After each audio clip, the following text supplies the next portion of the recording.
Hi there, folks. Welcome back. Today we're going to talk about the Commerce Clause and the New Deal. So let's start with the context. The context, of course, is the Great Depression. Now, the Great Depression was not great if you were living through it.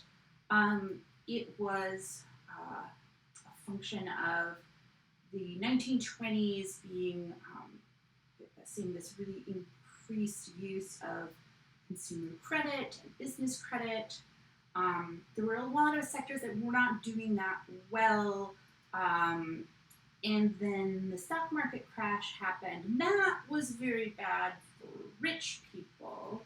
But after that, you started to see runs on banks, thousands of bank failures, really high unemployment, deflation, and what was kind of an unfortunate circumstance became the Great Depression. So during this time, the Federal Reserve and the federal government generally did not very much about it under President Hoover. He kind of tries, I guess, a little bit through coordination with private businesses, but nothing really big enough to make a dent. So yes, the Great Depression was actually really, really bad. And so it's in this context that we see the New Deal start to emerge. And this was the brainchild of Franklin Delano Roosevelt and company. And generally, the first part spans this period between 1933 and 1939. Now, the New Deal included a whole bunch of programs and public works projects. It also included financial reforms and regulations. And taken together, it would transform the role of the federal government in the economy and its relationship to what had, up until that point, traditionally been in the domain either of the states or just remained unregulated completely. So all of this would happen, but none of the court had anything to say about it. And so I know through your readings, you've probably gotten a distinct impression that everybody was on board except the court. And that was generally true, with the exception of some rich people. So this takes us to the sick chickens case. So the court at this time was not ready for the New Deal. You can think about where we left off with our understandings of the Commerce Clause. And remember, this is interpreted fairly narrowly, and it excludes things like manufacturing. And also the 10th Amendment. Remember, there was this very kind of formalistic understanding of kind of how power was divided between the federal government and the states. And the 10th Amendment made a recurring appearance in these judicial opinions. But the nation had moved past this kind of formalistic understanding of this kind of wall of separation between the commerce power and the things that were in the domain of the states to regulate. But the court hadn't moved past this, and we see this in the sick chickens case, which is Schechter Poultry.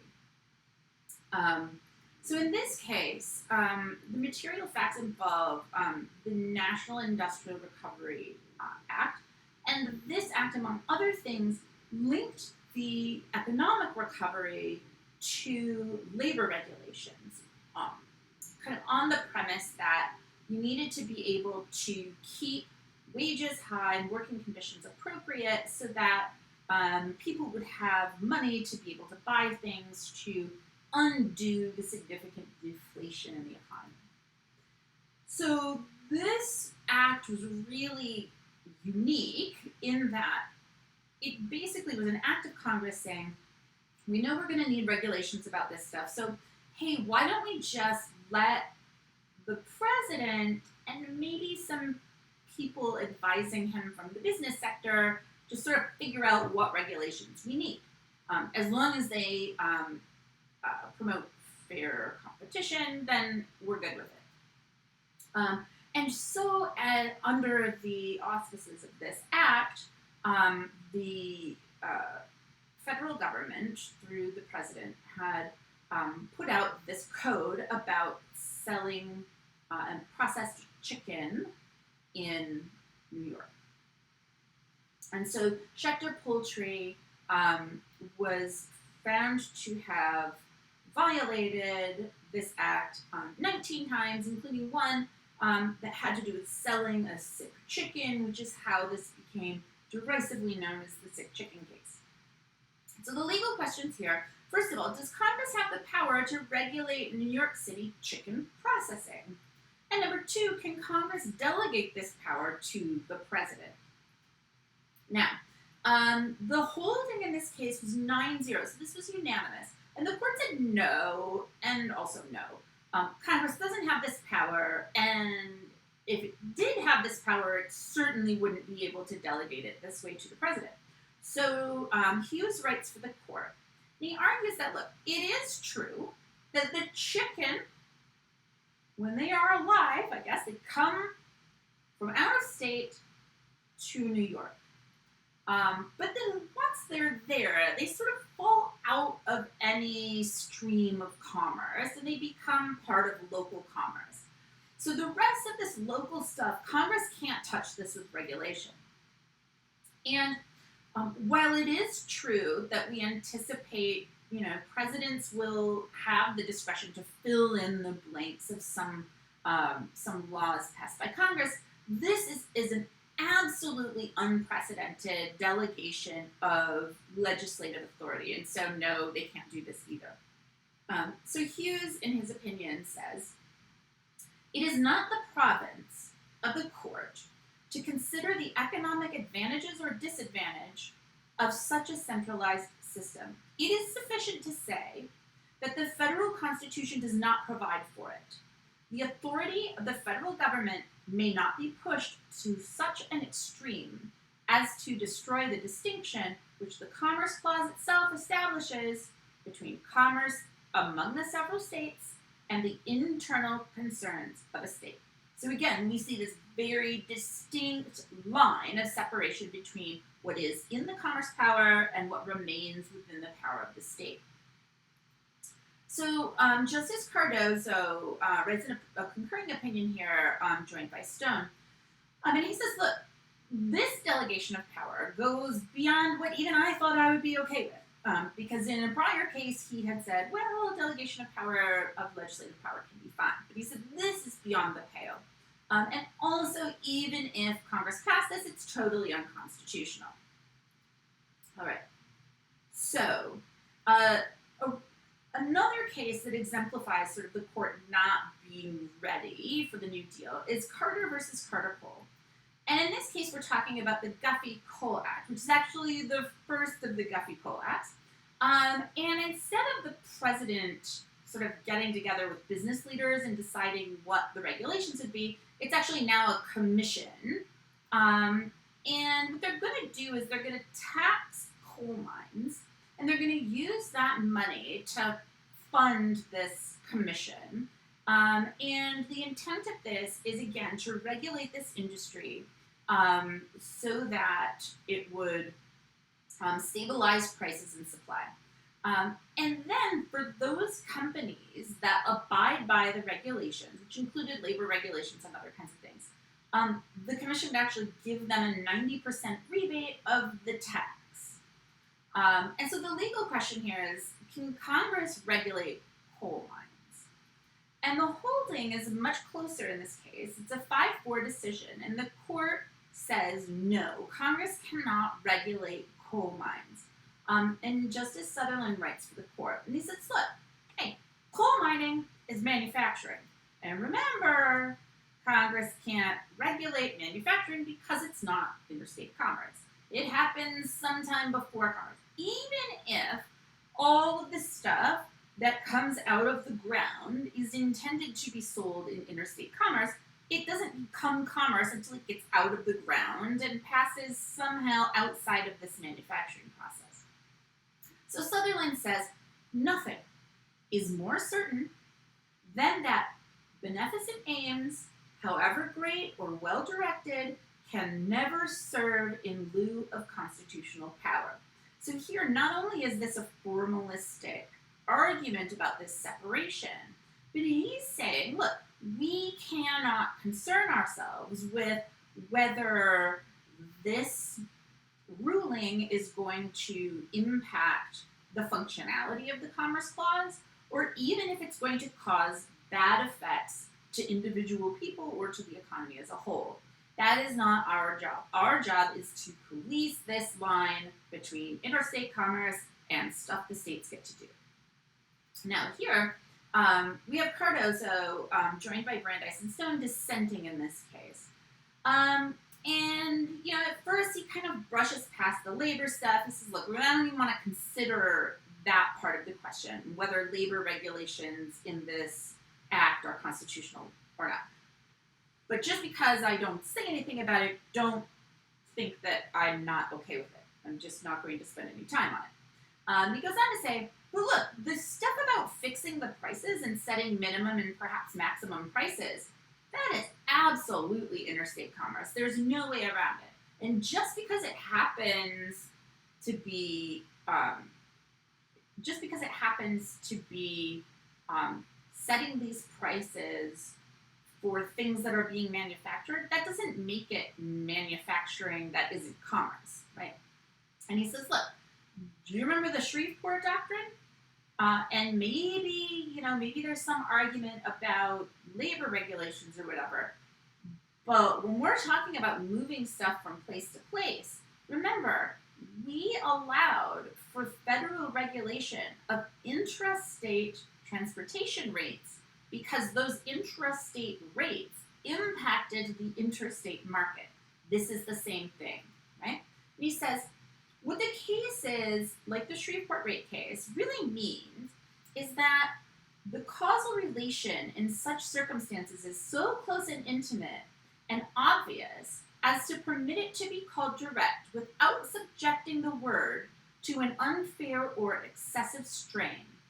There is a like immediacy here. So what he's saying is there's this big deal made by the majority saying, look, there's these direct effects, but manufacturing doesn't have a direct effect, it has an indirect effect. And Cardozo just says, I don't even believe that distinction makes any sense. It's too formalistic. Good. So now these two cases are just a sample of the many cases that the court used as vehicles to strike down various provisions from the New Deal. The court struck down all sorts of stuff in that period of time between 1935 and 1936. And they used a whole bunch of different rationales. There's this manufacturing distinction that keeps coming up. The 10th Amendment keeps coming up. There's some stuff in there saying the Fifth Amendment's protection of private property is a reason. The Taxing and Spending Clause, the Commerce Clause, the Non-Delegation Doctrine. So there's all sorts of different reasons, right? But everybody else in the country basically likes these programs. The president clearly likes them, and Congress clearly likes them. The people clearly like it. There were some super rich folks who weren't so keen on it, mainly because it would largely mean that they would have to adjust their business practices in a way that would reduce profits. But let's just say FDR is not happy about this at all, right? And so this brings us to a little bit of a freak out on the part of FDR. So FDR comes up with this great idea to reform the judiciary, and he's going to do this through some reorganization. All sorts of different things to make the entire court system more efficient. And one of the things that he's going to do is, if there is a justice who is past the age of 70, if they don't retire, then they're essentially going to get a pal to help them with their work, right? So for each justice over the age of 70 that does not leave the bench, FDR wants to put another judge on the bench. And then, of course, because of the way we pick judges, he gets to nominate this appointee, and his Senate then would get to confirm them. And so perhaps, maybe, just maybe, FDR would accidentally just pick some judges who might happen to agree with the premise of the New Deal. And so it seemed kind of political to people when he first announced it, and so FDR basically just gave up the ghost, and he said, yeah, it's political. They keep striking down all of this stuff that we have to do to save the economy and to save people, right? This is impractical. They're policing this pretend border that doesn't really exist, and so if they're not going to get straight, then we're going to have to, essentially dilute their vote. So now it is true that FDR had a lot of support for his programs, but not for this at all. He pushed his luck a little bit here. And so here's a quote from Judiciary Committee Chair Henry Ashurst, who had come out in support of the plan in public, but once the bill actually got to his committee, he was quoted as saying, "No haste, no hurry, no waste, no worry. That is the motto of this committee." And then he delayed hearings on the bill for 165 days, essentially killing it. But this isn't the end of the story, of course. What ends up happening is this very strangely timed shift among the members of the Supreme Court. Now, mind you, by this time, FDR had been in office for quite a while and had not appointed even one justice to the Supreme Court yet. So the membership of the court hadn't changed. Before, there were the four horsemen of the apocalypse, right? And they often got Justice Roberts and sometimes other justices to join them in a sort of conservative opinion about the breadth of federal power. But then, right around the time that we see this court packing plan come out in public, almost immediately after that, we start to see cases handed down where Justice Roberts is no longer siding with the Four Horsemen, and instead he's joined the others in a liberal bloc and essentially leapfrogged that old majority. And there is this, I think, this idea that certainly that this switch saved the size of the bench because, certainly FDR didn't have much support for the plan, but the plan also became a lot less necessary or useful or worth fighting for once Roberts kind of switches sides and FDR's programs start to make it through the court. So a lot of people interpret this as meaning that Justice Roberts kind of caved to FDR's pressure and just said, oh, okay, well, we'll just have to save the court by, I'll switch sides or something.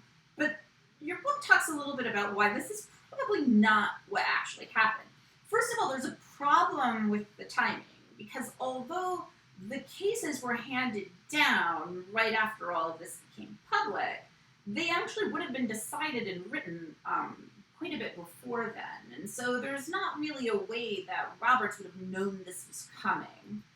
And also, if you look, you can see that Roberts was just not that into the whole super ultra conservative thing. I mean, he was not the kind of true believer that the Four Horsemen were.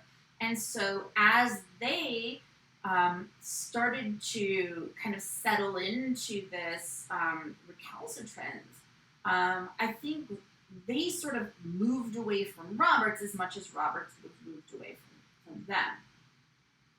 So anyway, what happens after this is this switch, okay? And we see a couple of important cases coming right after this. The big one is probably National Labor Relations Board versus Jones and Laughlin Steel. So this is in 1937, and you can see by this little graphic that the justices who are in full black and white color, right? They are now on the other side of the screen. And you can see Roberts has kind of joined them. So, the facts of this case are interesting. It has to do with the Wagner Act, and the Wagner Act created the National Labor Relations Board in an effort to regulate labor management disputes. And the idea behind this is that labor management disputes that impacted commerce are something that would be within the purview of the federal government. And so Jones and Laughlin actually just starts firing a bunch of people who become members of a union, and so they are taken in front of the National Labor Relations Board, and they are ruled against in that venue. So the legal questions here, can Congress regulate labor management disputes? Is that even part of the interstate commerce power? And then can Congress create an agency to protect the right to unionize? So the holding here is a 5-4 holding, and Chief Justice Hughes writes for the court. And he said, look, first of all, the Act defines its concepts, and it says, hey, look, we're not trying to manage all sorts of labor stuff. We're only talking about labor management disputes, the kind that can cause disruptions in the supply chain. And that they're not talking about anything that is purely interstate. And so we ought to believe Congress when they say this, that that's what they intend this act to be limited to. And then he goes on to point out, look, just because this is about labor, it doesn't mean it's not also about commerce. Because, of course, we've seen the court strike down labor regulations. And here what they're saying is, but this isn't a matter that labor is always or is never commerce. It's that they're not always linked together the same way. And this law was essentially just about protecting the right to organize. And the court holds that this is a fundamental right that is within Congress's rights and power to protect. And he also says, look, so this management dispute is happening in a manufacturing plant. And it's not okay, we get it. We've said before that manufacturing isn't commerce. And I'm not saying that manufacturing is commerce. I'm just saying that it's not commerce, right? So sometimes manufacturing, or the things that happen in the process of manufacturing, can be part of commerce.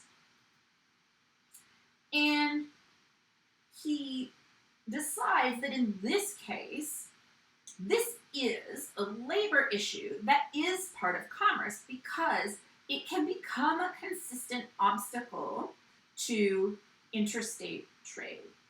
And when it is a consistent obstacle, regulatory power of Congress is plenary.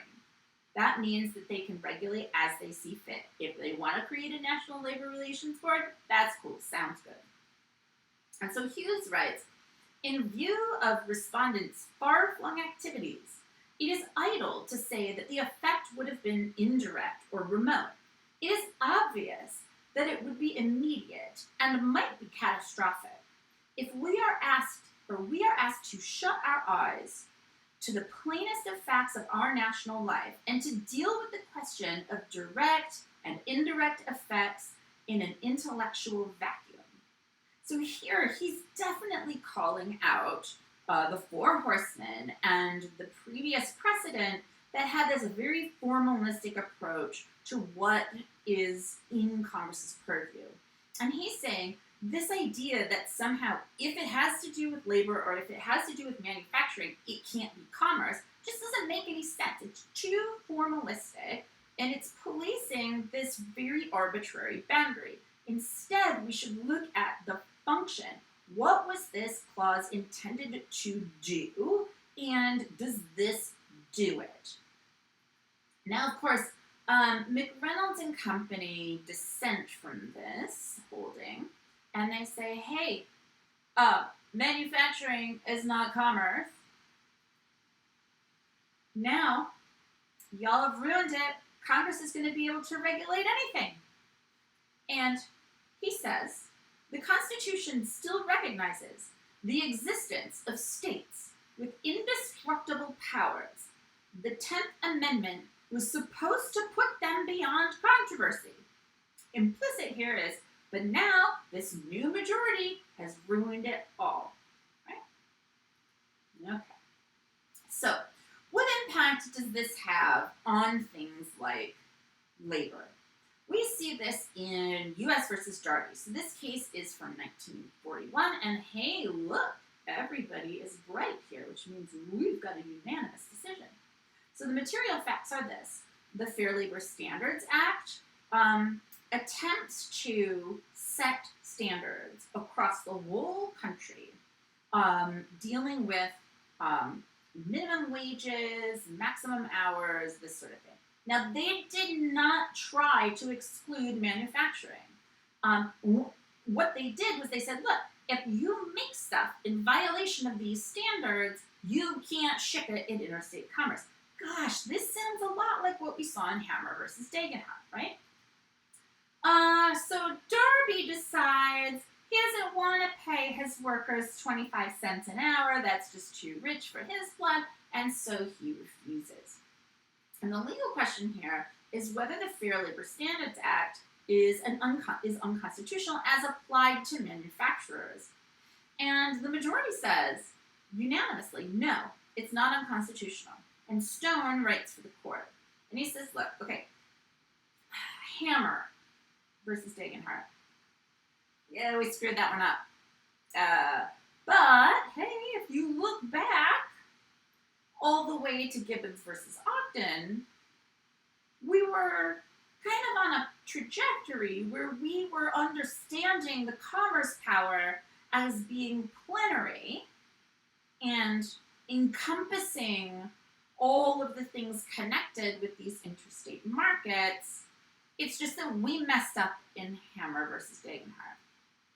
And he also kind of, with 10th Amendment, he says, look, the commerce power covers this. And so the 10th Amendment doesn't mean anything because the 10th Amendment deals with the things that aren't, the powers that aren't delegated to Congress, reserving those to the states. But this was delegated to Congress, so the 10th Amendment means nothing. And here you can see it's a unanimous decision because there are no horsemen up there anymore, right? So by 1941, we see that the court has been remade by FDR, even in the absence of his fancy little court packing plan. So here's Stone for the court in Darby, talking about the Fair Labor Standards Act. Such regulation is not a forbidden invasion of state power merely because either its motive or its consequence is to restrict the use of articles of commerce within the states of destination and is not prohibited unless by other constitutional provisions. It is no objection to the assertion of the power to regulate interstate commerce that its exercise is attended by the same incidents which attend the exercise of the police power of the states, right? So it says that even though the states may traditionally have had this ability to deal with questions of labor standards, once Congress decides that it needs to regulate labor standards in order to protect interstate markets, then they get to do it, even if this is something that used to be part of the state's police power. And so, after this, we start to see this kind of support for FDR's plans. And we see this nowhere as obviously as the Wheat case. So this is where our idea of commerce grows to start including things that aren't sold at all. And so this is part of this fundamental shift. And Stone doesn't really acknowledge this in his opinion, but there was a really big shift in the understanding of what things actually affected interstate commerce. And this was connected to this shift in focus on outcomes and impacts. And this is, um, pragmatism, really. And it was couched in a little bit more of a functionalist argument. But I think both of these justifications become really important for the way that the court starts dealing with the commerce power. And so we get to 1942 and this very interesting case, Rickard versus Filburn. And the facts here have to do with the Agricultural Adjustment Act. And this act limited the production of agricultural products. The reason it did this is it was attempting to deal with a very significant problem where we had this big increase in agricultural capacity in order to feed the needs during World War I. And as time went on, demand started to decrease and there was a huge supply and the prices would just tank or they would vary wildly and the markets were terribly unstable. And so the idea behind this act was to say, we're going to set restrictions. Restrictions on the production of a whole bunch of different agricultural products in order that the market doesn't get flooded with products. And so Filburn was a small farmer and he grew extra wheat outside of what his allocation was under this scheme. And his rationale was like, look, I'm just going to feed this to my cows or plant it or maybe I'm going to bake some bread with it or whatever. It's not only is this wheat not going to go into interstate commerce, it is not going to go off of my farm. So it's mine. So surely Congress can't regulate that. So he ends up getting fined about 50 cents a bushel. It ends up being a little bit more than $100, which is a pretty substantial amount of money back then. And the legal question is this: can Congress limit production of items that are not intended for interstate sale? And the holding was unanimous. Justice Jackson writes to the court and he says, yeah, sure, totally. Congress can do this. Because there's this grain, you see, and then there's like some stuff and things, and then it's commerce. Right? But seriously, what he's saying is essentially that Congress has developed this scheme that is intended to keep the prices up. And in order to accomplish that, they figured out how much wheat each farm gets to make. And what happens is, it's maybe not that big of a deal. If just this one guy makes these couple of extra bushels, but if everybody did this, then there's a whole lot less wheat that's being purchased on the market, right? Because these, if they had held to their restrictions, they either would have, they would have sent less out into the market. And so in the aggregate, this ends up throwing off this carefully calibrated scheme that Congress put together. And for this reason, it is within the power of Congress to regulate. So he says, whether the subject of the regulation in question was production, consumption, or marketing is not material for purposes of deciding the question of federal power before us. Even if appellee's activity be local, and though it may not be regarded as commerce, it may still, whatever its nature, be reached by Congress if it exerts a substantial economic effect on interstate commerce. And this is irrespective of whether such effect is what might at some earlier time have been defined as direct or indirect. So here you can see this is, kind of directly flowing from what we saw in Darby. This idea that we had gotten so hung up on this direct effect versus indirect effects on interstate commerce, and it's all just a bunch of hocus pocus. It doesn't matter, right? If it affects in a substantial way or it creates some sort of obstacle, then Congress gets to regulate it, period. All right? And so that's where we end for today. Next time, we are going to talk a little bit more about what happens to the Commerce Clause in the aftermath of Wickard versus Filburn. Thanks a lot. Have a good one.